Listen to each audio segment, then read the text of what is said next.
update ng bayan, maasahan anumang panahon.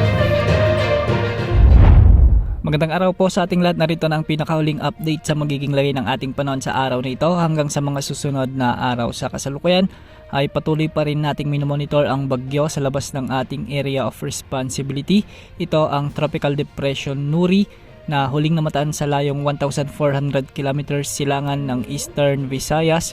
Taglay ang lakas ng hangin na maabot sa 45 km per hour malapit sa gitna at pagbugsong maabot sa 55 km per hour.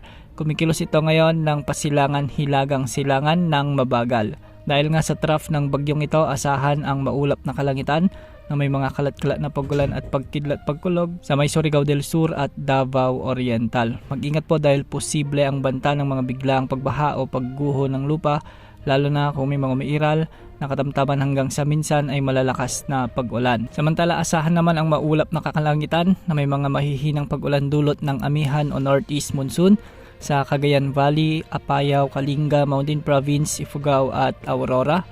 Amihan rin ang magdadala ng bahagyang maulap hanggang sa maulap na kalangitan na may mga isolated light rains o kalat-kalat na may hinang pag-ulan sa Metro Manila, sa nalalabing bahagi ng Luzon, sa buong Visayas, Zamboanga Peninsula at Northern Mindanao. Kung mapapansin natin ay umaabot hanggang Mindanao ang bugso ng amihan at bukas hanggang sa araw ng Sabado ay mas inaasahan natin na mas lalakas ang pagbugso nito o ang huling amihan surge sa ating bansa.